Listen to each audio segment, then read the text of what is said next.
This video is the start of our discussion of inflation, chapter 11.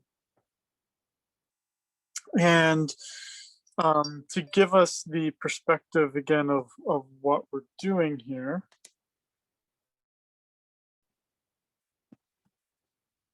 is that, again, macroeconomists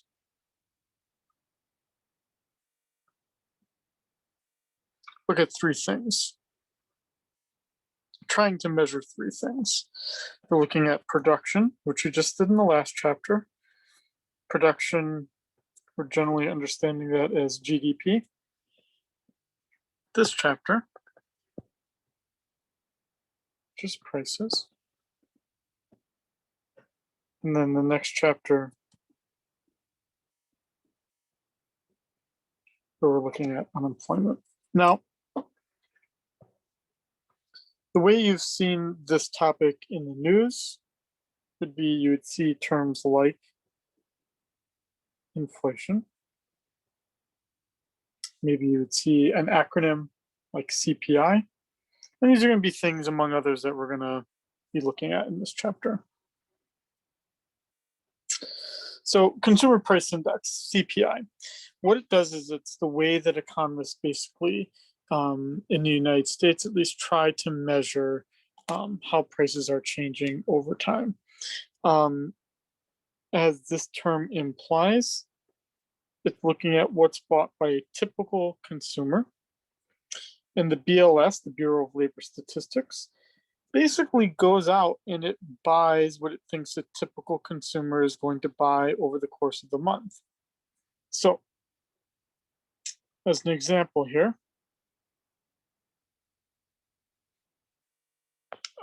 it's going to say you buy 4 gallons of milk in a month, that you buy 15 pounds of pasta, that you buy 50 gallons of gas,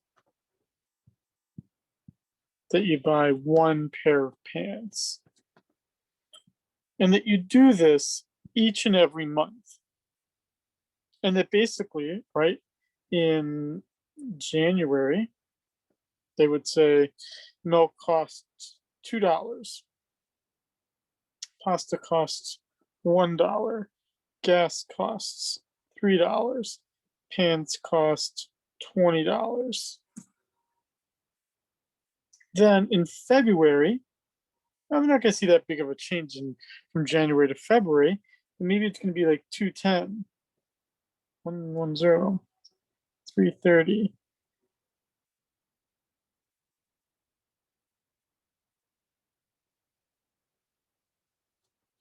Now it's a little bit sneaky here. I raised everything by 10%. Now notice here, this stayed the same. CPI is a fixed basket. This basket of goods, these 4 things that you buy every month, does not change. What is changing are the prices. In between January and February here, because of the way I constructed it where everything was going up by 10%. I know that prices went up by 10%. This would be called inflation.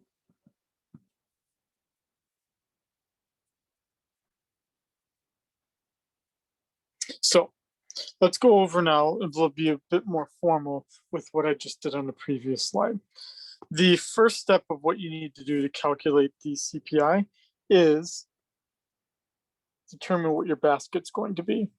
What is in that basket of goods that's bought every month, month in and month out. Then you need to find the prices of those goods that are in the basket. And then, now I was able to skip the step in the previous thing because I just had actually increased by everything by 10%. But the last step to this would be you'd need to calculate the cost of that basket of goods over time. Let's have a different kind of example here. 5 units of good X, 50 units of good Y, 125 units of good Z, just to keep it kind of simple. And in year 1, year 2, and year 3,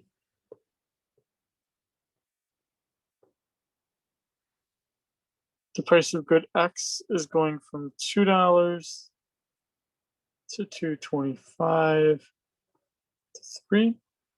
Good Y is going from 10 to 9 to 11. And good Z, let's say, is changing in price from $8 to $9 to $13. So this was step 1. This was step 2. Now I need to do step 3, which would be total cost in year 1, which is going to equal 5 times 2 plus 50 times 10 plus 125 times 8. Sorry, I'm being math lazy here, at least with the 125 times 8.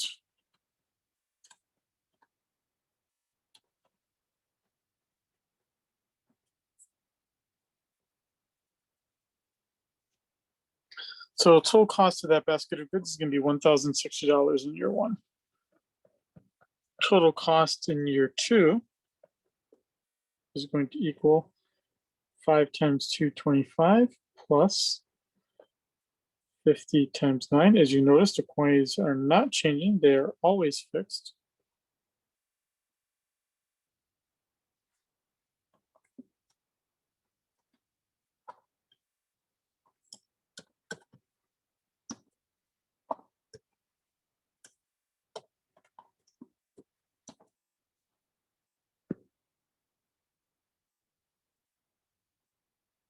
And now I can see that my basket in year 2 has gone up to $1,586.25. I'll let you calculate step 3, only because I've run out of room here, so you can calculate year 3. Now, we have more steps. Now, to get as the letters, the I in CPI stands for the index. To create an index, we need to benchmark things, meaning we need to have a year of comparison. That year of comparison is going to be your base year.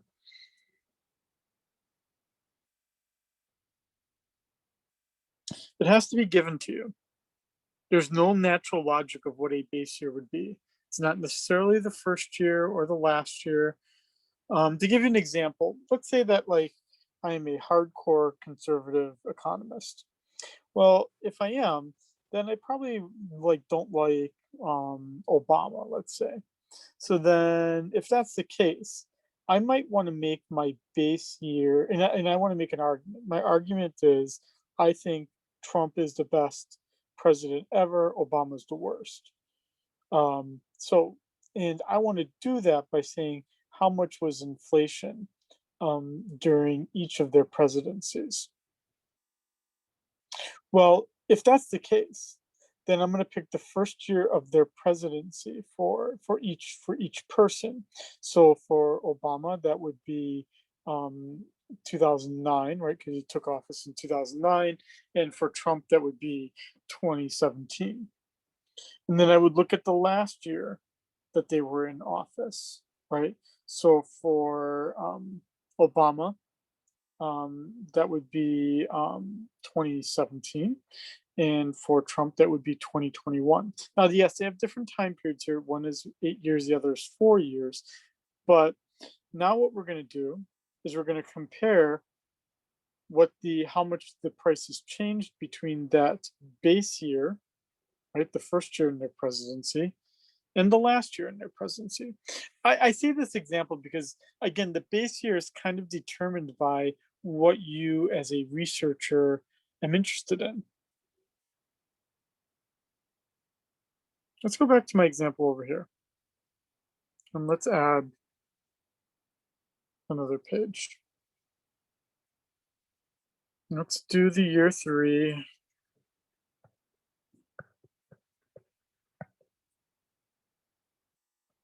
Now, even though I can't see what the prices are, I already know what the quantities are.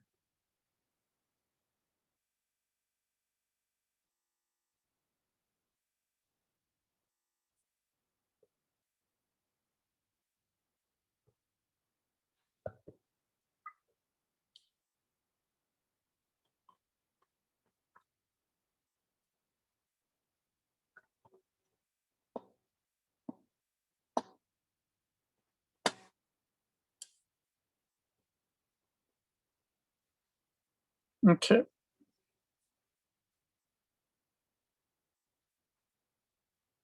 So this year,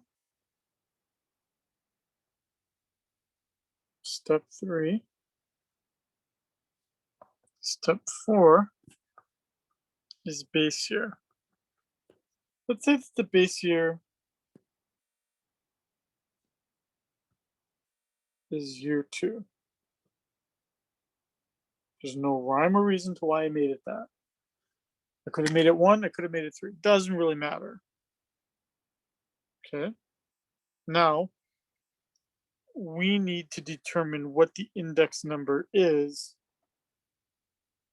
for each year.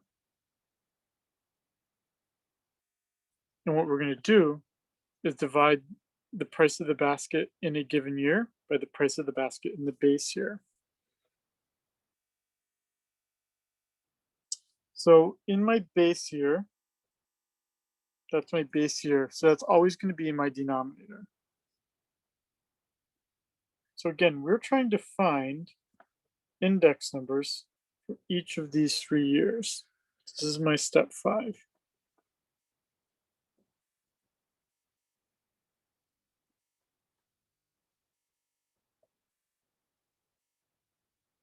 But we already know that if the base year is year 2, that cost of that bundle in year 2 is always going to be in my denominator. Now, numerator of this ratio is going to be the price of the basket in the year that we are in. In year 1, that's 1,060. In year 2, it's 1,586.25. And in year 3, it's 2,190.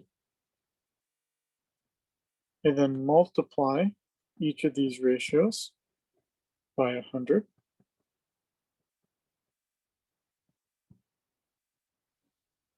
And the one thing we see here is that in the base year, the index number is always going to be 100. Always, always, always. Base year CPI is always 100. That's how you can identify what the base year is. It's where the index number is 100. In year 1, if I do this math,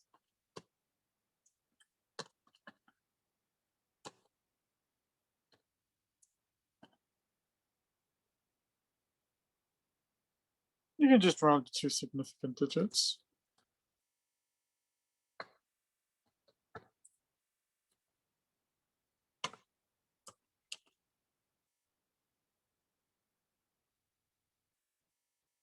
Okay, so it's my step 5. Calculated the index numbers.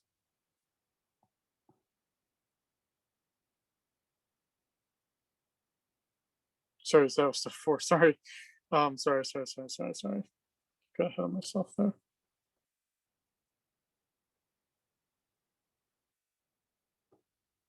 thought that was an eraser.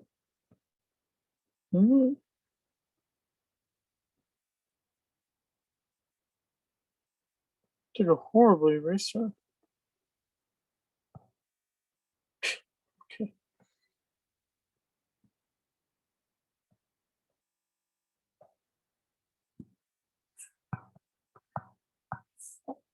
So then in number 5, what I'm doing is I'm calculating the inflation rate by taking the percentage change between year 1 and year 2 and year 3.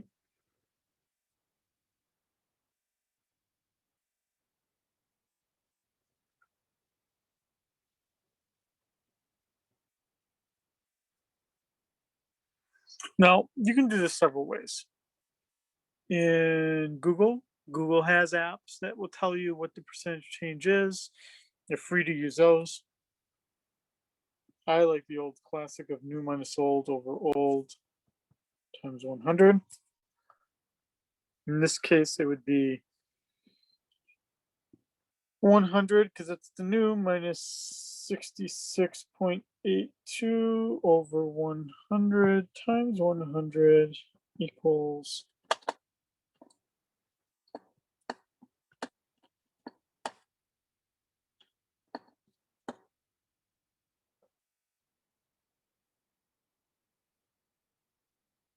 and that we would see between year 1 and year 2, 33% inflation.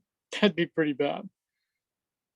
A normal inflation rate would be like somewhere between 1 to 2, maybe even 3%, but it would be very low.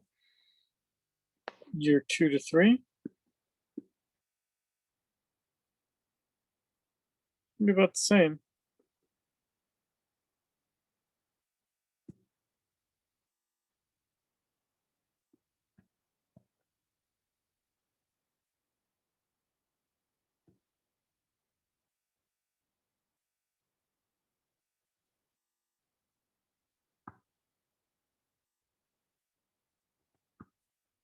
And that would mean there's inflation in both of those years. Pretty significant. And if we actually did it even broader and went from year 1 to year 3,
you'd get about 106% increase in prices, which is basically a doubling.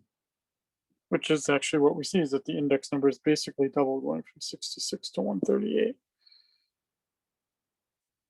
For 106% total increase between years 1 and 3. Divide that by 3, and that's when you get the 35% average annual inflation.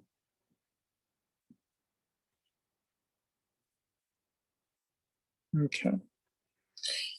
There's another example here. I'll let you read it. I'm not sure what I could really. Well, I mean, I guess I'll talk about it briefly. Again, here's our basket of goods: 4 hot dogs, 2 hamburgers. Always the same. Then you've got your changing prices. That's our step 2. Then you've got your cost of basket of goods.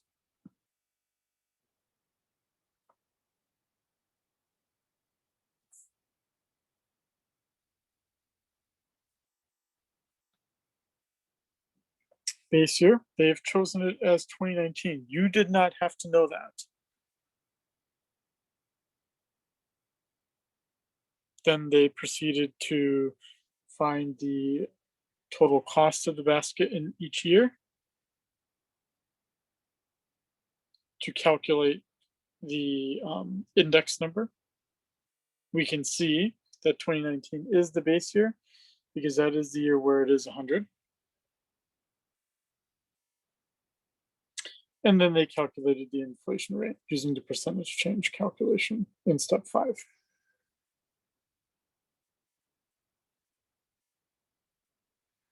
So again, inflation is generally the percent, when it's a percent increase. You can alternatively, if you have a percentage decrease, which actually is a worse thing to have prices falling, that's called deflation. Now, there's a lot of things in the CPI that change quite a bit, like gasoline prices change on a daily basis, but other things don't change as much. So that's why economists sometimes look at something alternatively called the Core Ppi, which basically excludes the more volatile items like food and energy, which kind of depend on the environment, right? Like the weather and seasonal factors with energy demand. Now we have an alternative to the CPI, and that's called the PPI, the Producer Price Index. We use the Producer Price Index to basically try to predict the Consumer Price Index. It looks at basically a basket of goods that a firm buys. And the idea is that if the firm is facing higher costs for like aluminum because they make aluminum cans, then that probably means that the Pepsi that goes in that aluminum can, that can of Pepsi is going to go up in price because the aluminum is going up in price. But you're not going to see that increase in the price of a can of Pepsi for maybe 6 to 9 months. But you're going to see the increase in the price of aluminum right away. And so now I could look at the PPI as a way to predict what's going to happen to the CPI.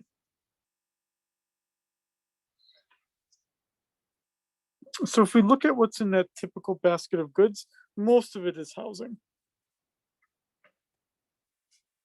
This would either be rent, or if you own the house, it's considered implied rent. So basically, it's like, what if you were renting your house? Even though you own it, what if you had to pay yourself a certain amount? Right, so then they would look at the market rates of what a house, how much it would cost to rent a, like, 2,500 square foot house.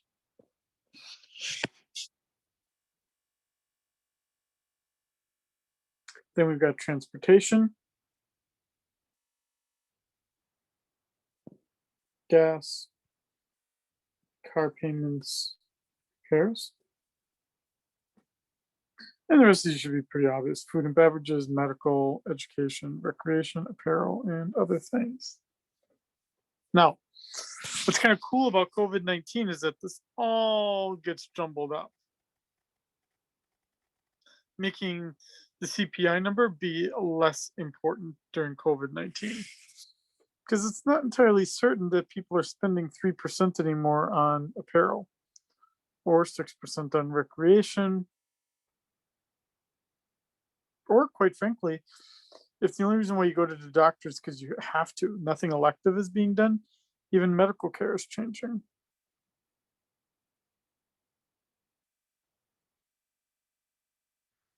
Now, there's a few problems in using this consumer price index to measure what's going on in the prices. And the biggest one by far is the substitution bias. As you saw here, let's just even go right here. Hot dogs doubled in price between 2019 and 2020, going from $1 to $2. Even hamburgers went up by 50% from $2 to $3. Yet, people still bought 4 and 2. What would I do in 2020, right? I gotta eat. And in this world, I can only eat hot dogs and hamburgers. Hot dogs have now doubled in price. Hamburgers went up by only 50%. I might start to tend I might buy a few more hamburgers then, as opposed to hot dogs, because they went up in price less. That's the reality. But the CPI doesn't let me do that, because the CPI always keeps the basket fixed at 4 hot dogs and 2 hamburgers. So when we say that there's a substitution bias, we're saying that it doesn't allow us to change towards things that are becoming relatively less expensive. Also, the CPI is a little bit slow to incorporate new goods.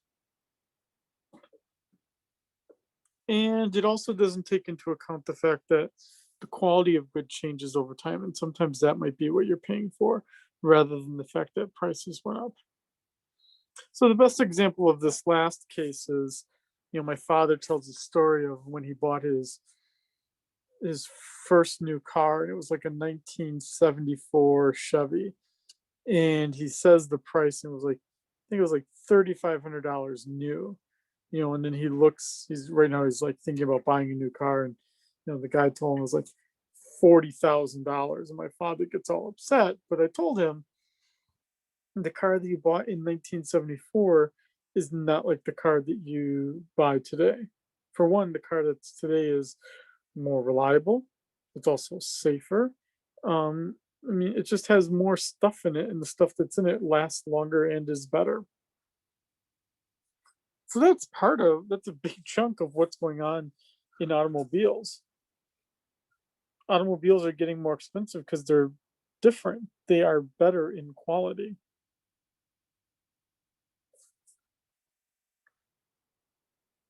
Oh, a joke.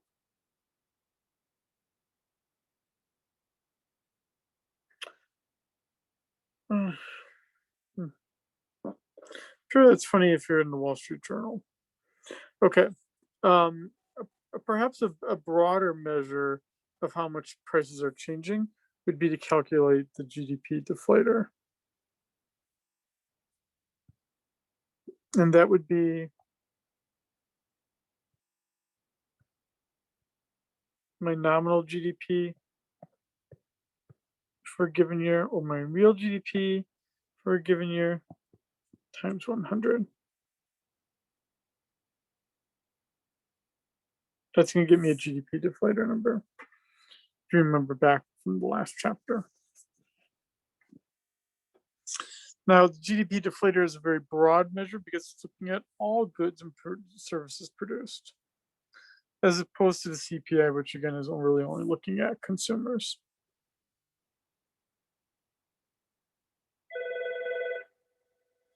Sorry, my wife is calling me, I think.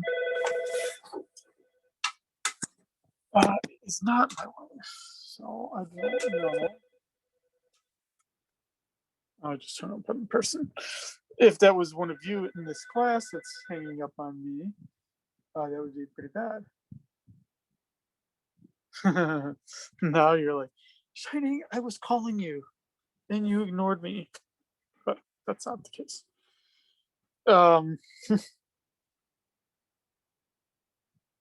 So again, we have GDP deflator. That's all goods and services produced in a given year, as opposed to CPI, which is a fixed basket of goods.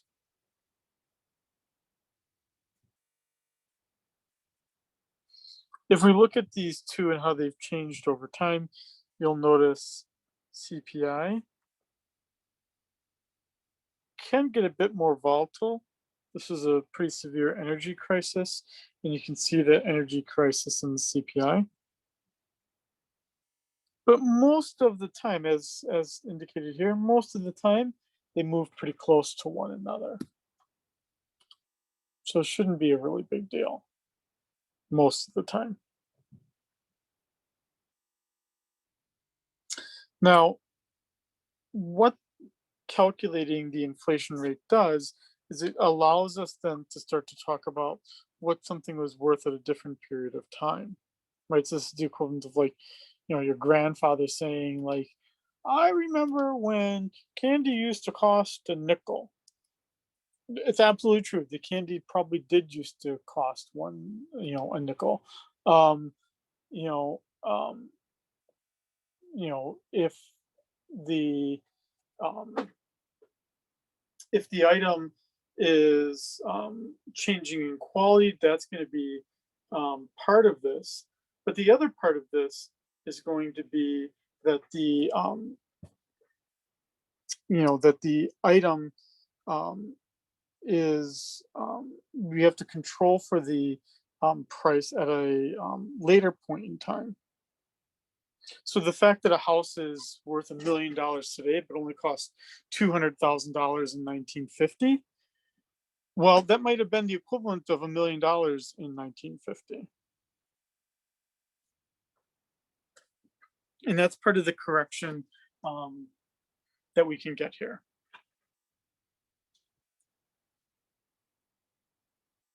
Okay, so then you see some of these regional variations. Obviously, we have this big one here in Hawaii. As we know, prices do cost more here in Hawaii, and it's absolutely true. About 18% higher than the rest of the United States, as opposed to a state like Mississippi, where prices are generally cheaper. This is generally the southern part of the United States, and these are generally the coasts.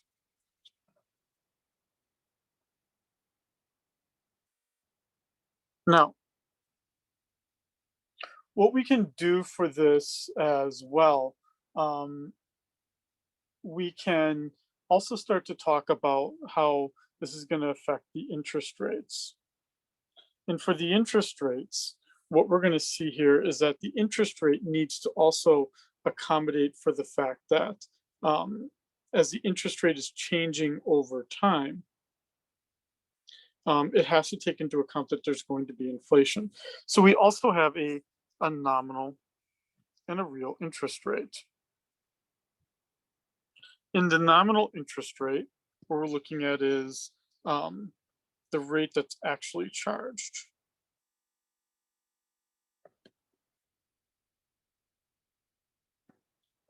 The real corrects for inflation.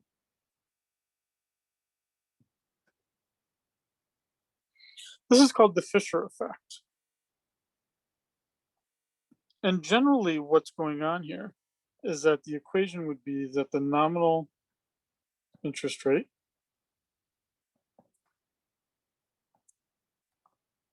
equals the real interest rate plus inflation.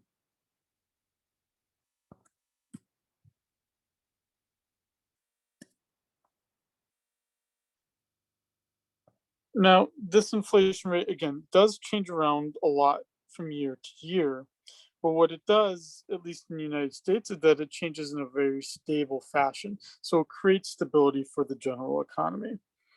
As you see here, the nominal interest rate is going to be higher than the real inflation rate, with that difference being the inflation rate. And we would see is that over time, the inflation rate has fallen.